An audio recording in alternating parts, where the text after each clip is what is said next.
On today's Locked On Giants podcast, quarterback or bust for the New York Giants at number 6.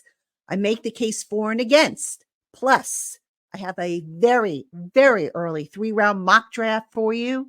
That's all coming your way next on the Locked On Giants podcast. You are Locked On Giants, your daily New York Giants podcast. Part of the Locked On Podcast Network, your team every day.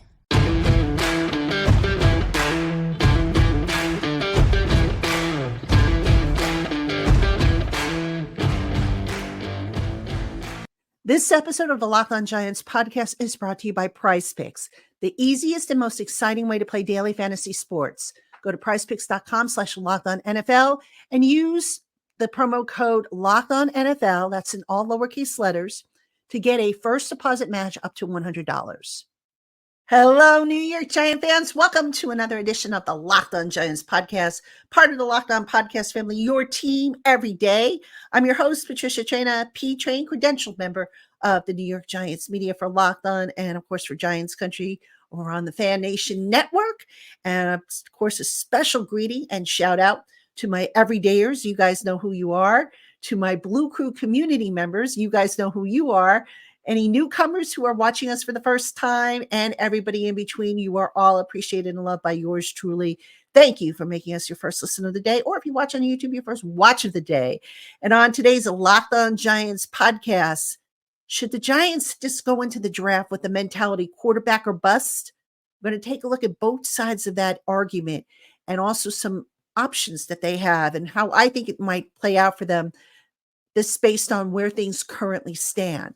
Then a little later on in the program, you guys have been asking me about the draft now for weeks, I guess going back to when the Giants season officially went up in smoke.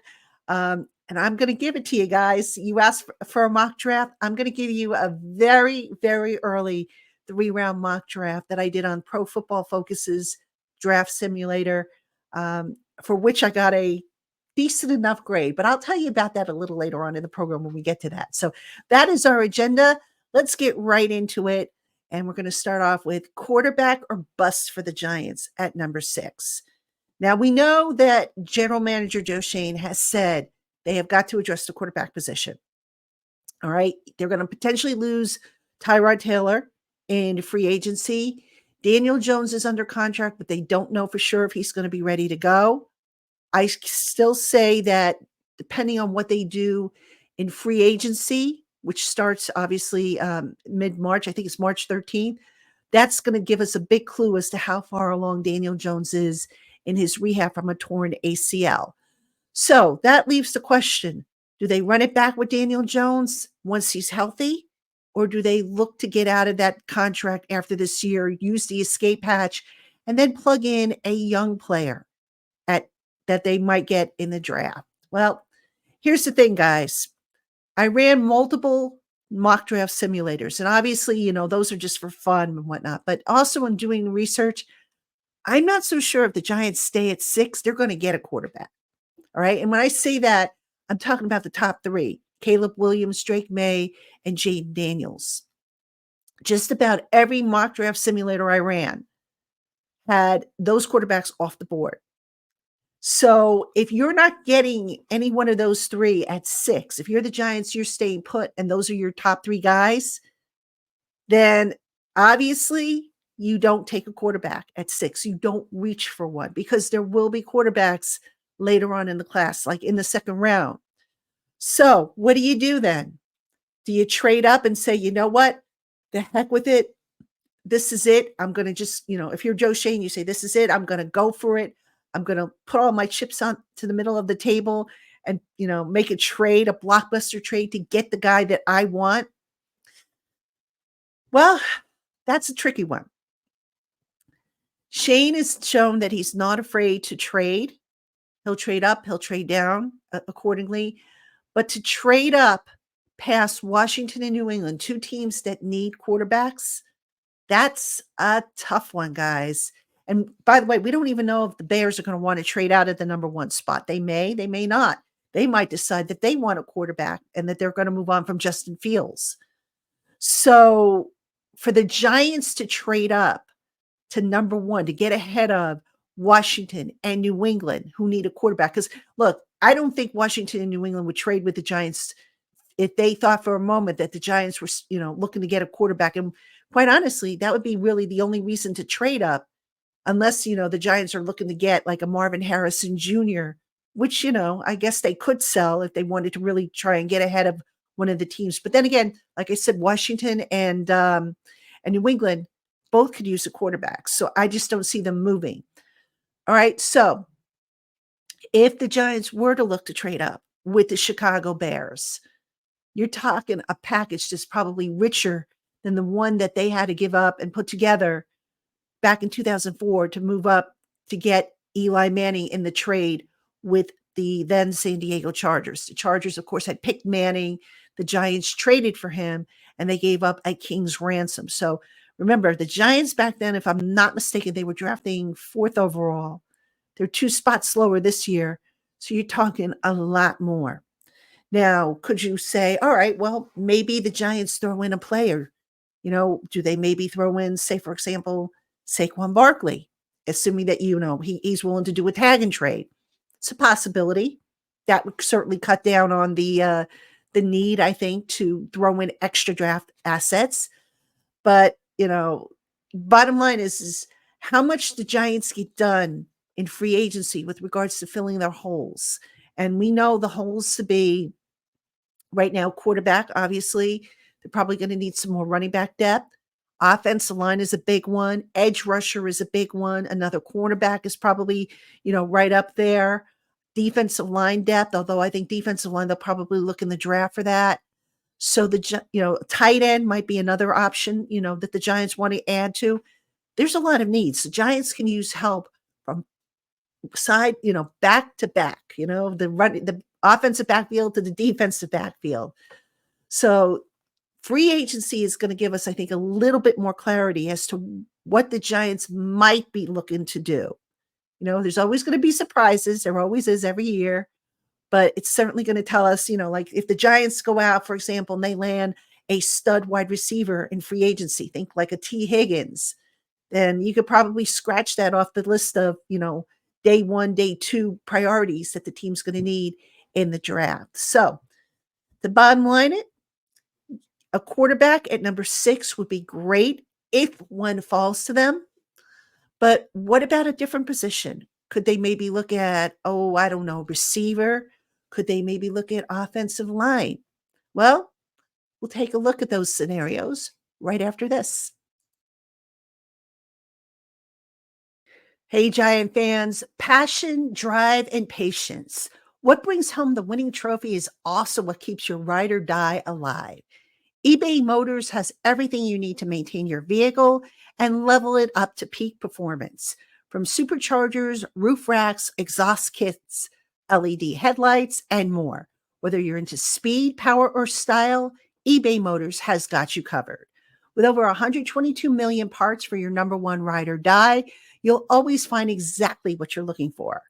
And with eBay's guaranteed fit, your part is guaranteed to fit your ride every time or your money back. Because with eBay Motors, you're burning rubber, not cash. With all the parts you need at the prices you want, it's easy to turn your car into the MVP and bring home that win. Keep your ride or die alive at ebaymotors.com. Eligible items only, exclusions apply. eBay's guaranteed fit only available to U.S. customers. All right, everybody, welcome back to the Locked On Giants podcast. I'm your host, Patricia Traina, P-Train. And, in the last segment, we talked about quarterback or bust at number 6. And, it's interesting. I have always been of the opinion that if you are going to bring on a young quarterback, you better have everything as close as possible to being ready for him. All right. Offensive line, obviously, having a decent receiver core, that would help. Having a decent running game. So you look at the state of the Giants right now, and you could probably say, okay, they've got a solid core that's just really missing a number one receiver. That should put that group over the top. The running game, depending on what happens with Saquon, I still question whether Saquon will be a Giant for life. I hope he is. I don't know that will happen. I don't have as good a feeling about it this year as I did last year. All right. The offensive line, that's the big question mark. All right. So if you bring in a young quarterback and you don't address that offensive line and make that unit more solid, then what's the point? Basically, I hate to say it, but you're almost having Daniel Jones, part two. The Giants brought Daniel Jones in, 6th overall pick in 2019. The offensive line wasn't very good. The talent around him, save for Saquon Barkley, was meh. You know, so look at what happened. And then as a result, you had coaching changes, you had system changes.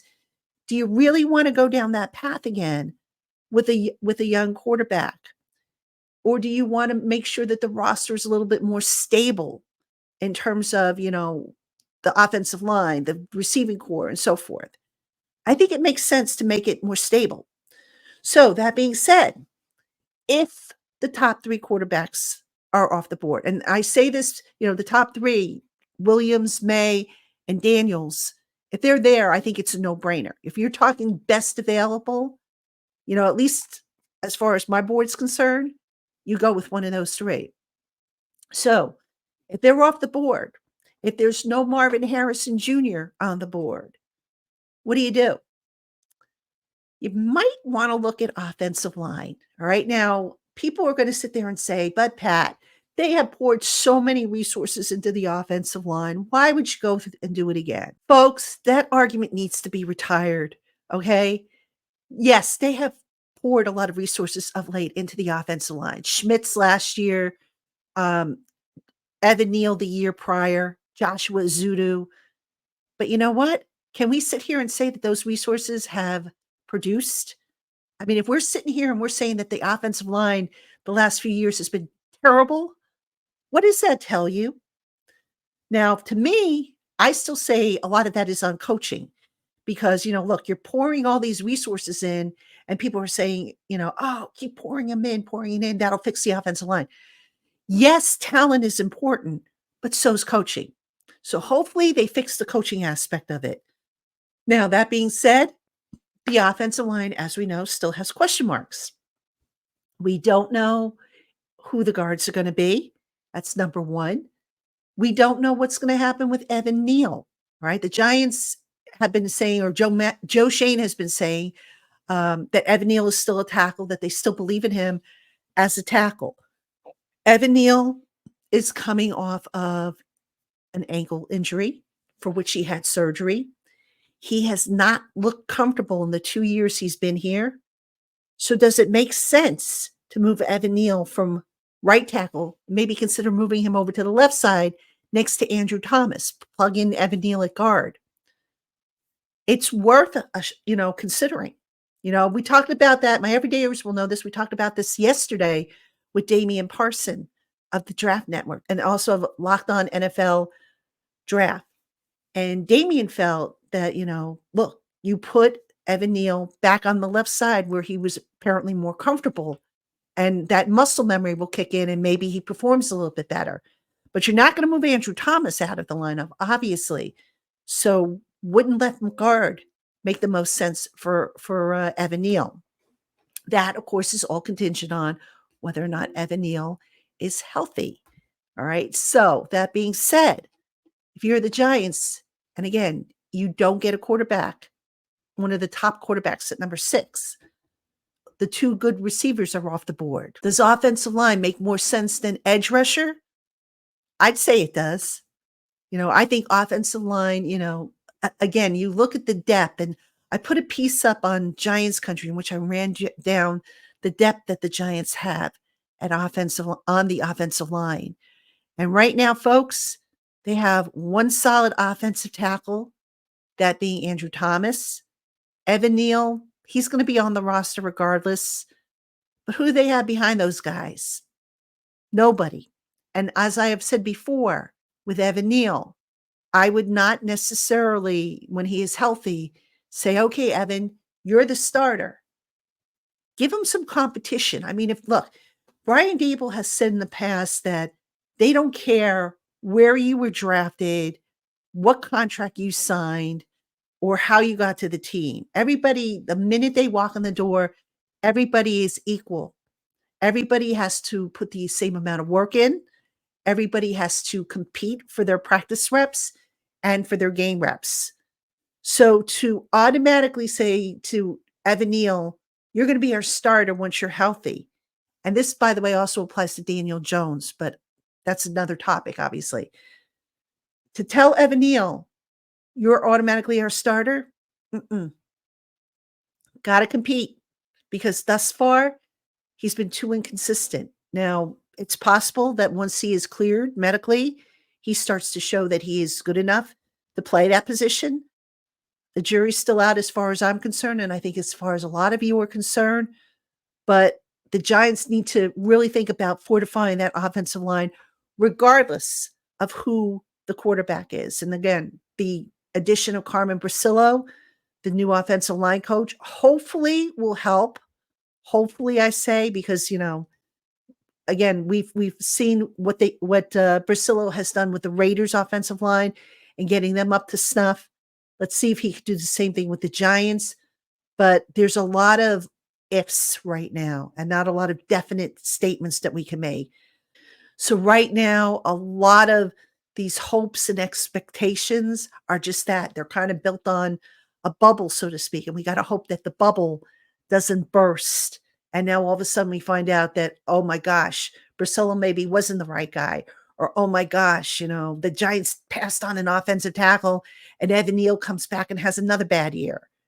Because there's just too many things that can go either way. And the Giants, they really need to figure this stuff out. So when it comes to the draft, if they don't get the quarterback in the first round, go offensive tackle. If they don't get, a receiver, a number one receiver in the first round, maybe look to get one in the second round where, this receiver class is deep.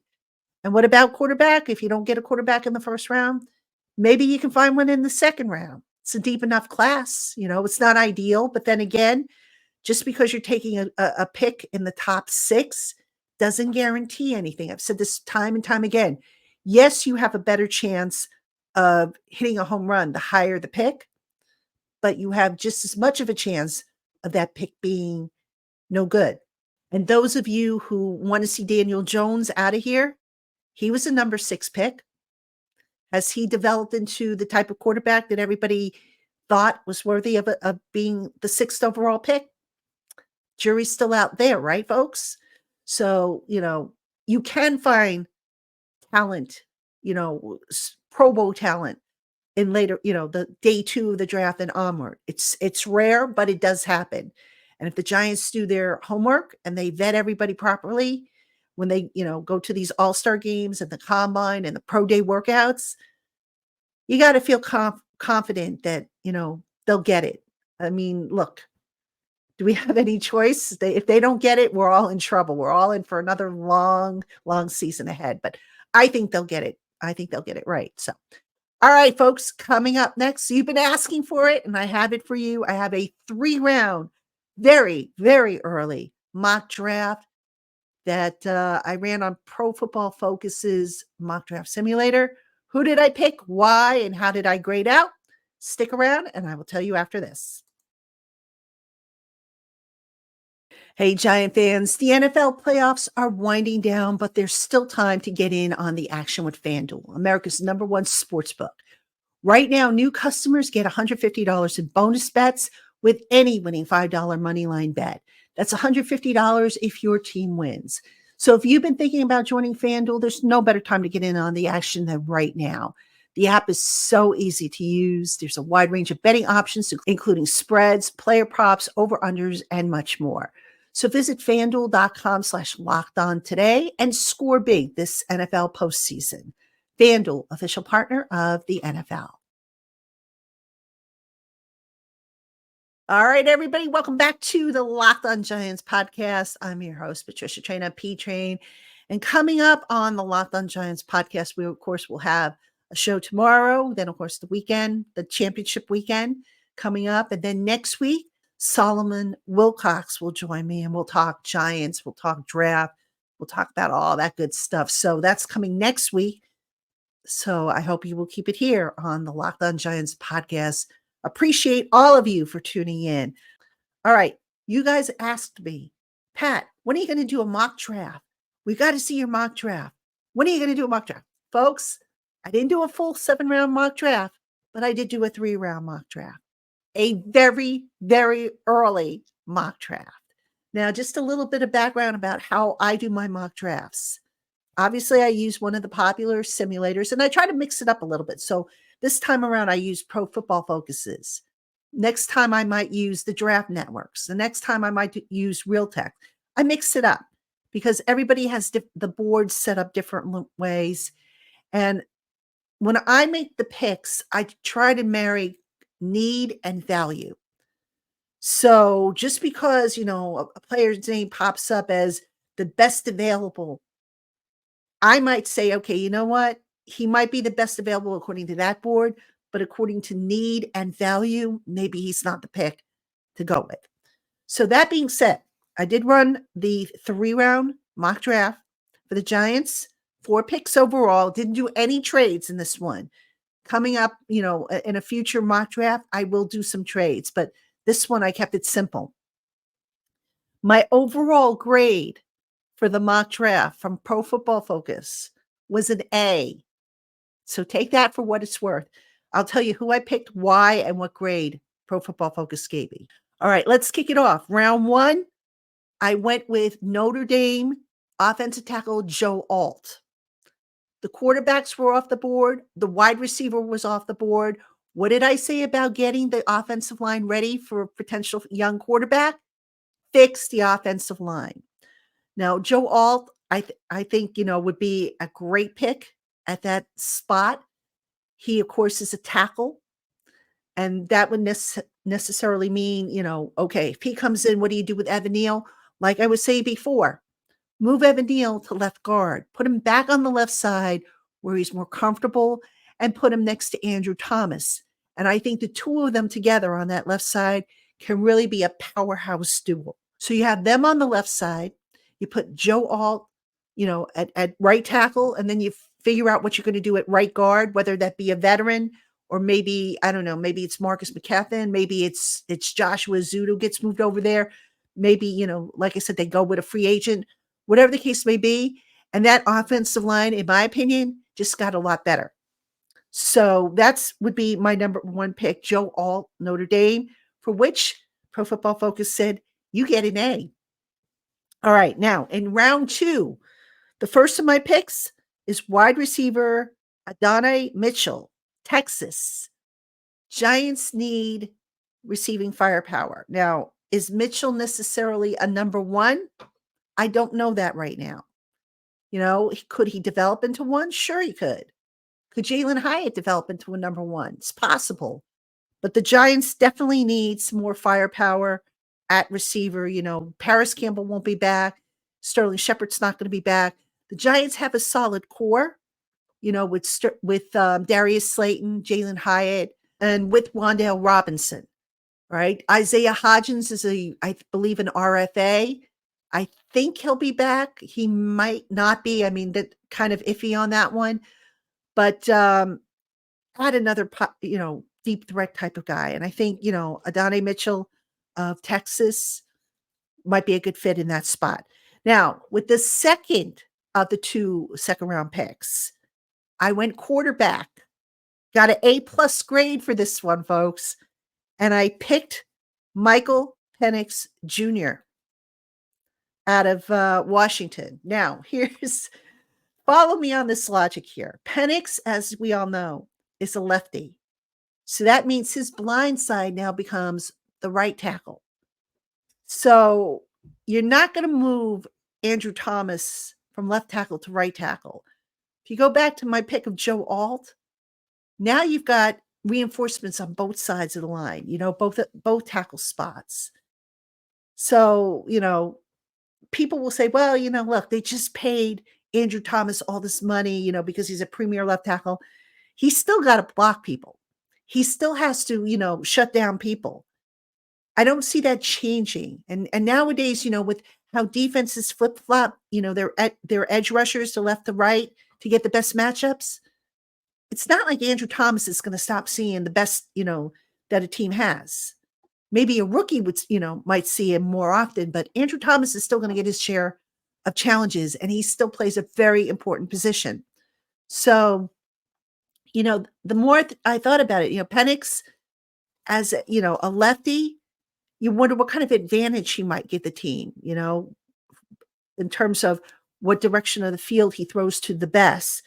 You wonder about, the playmaking ability. I'll admit, at first when I was, contemplating him and, when I started going through the quarterbacks, I was like, I got to stay away from Penix. He's a lefty. Why upset the apple cart?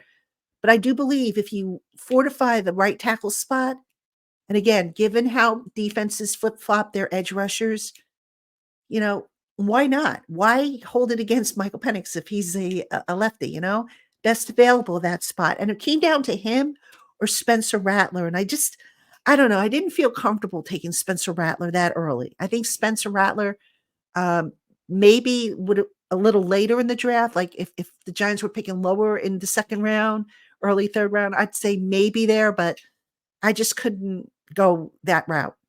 All right. So like I said, I got an A+ for that pick, by the way, for value. All right. And then in round 3, this one, I know I'm going to get a lot of question marks. And actually, this was my lowest grade by Pro Football Focus. I got a B+ on this one.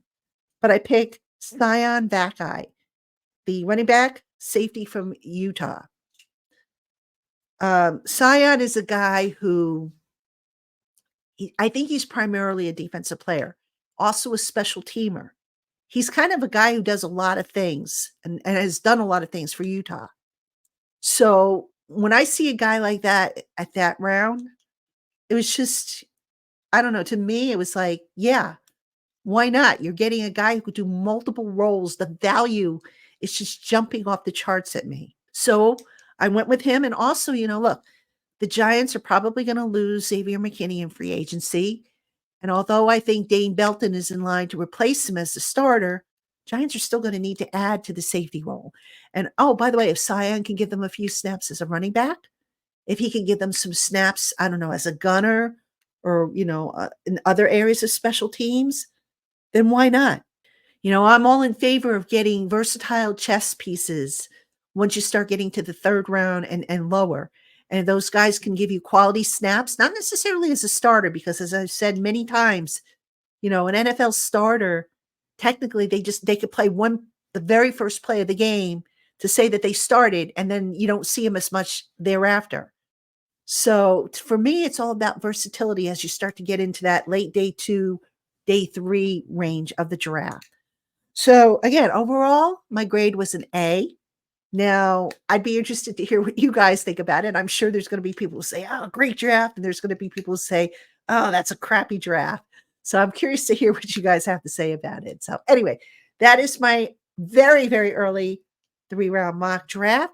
And that, of course, will also do it for us here on the Locked On Giants podcast. Again, thank you for making us your first listen of the day. Or if you watch on YouTube, your first watch of the day. I'm Patricia Traynor. I'll be back tomorrow with an all-new episode of the Locked On Giants podcast. Hope to see you then.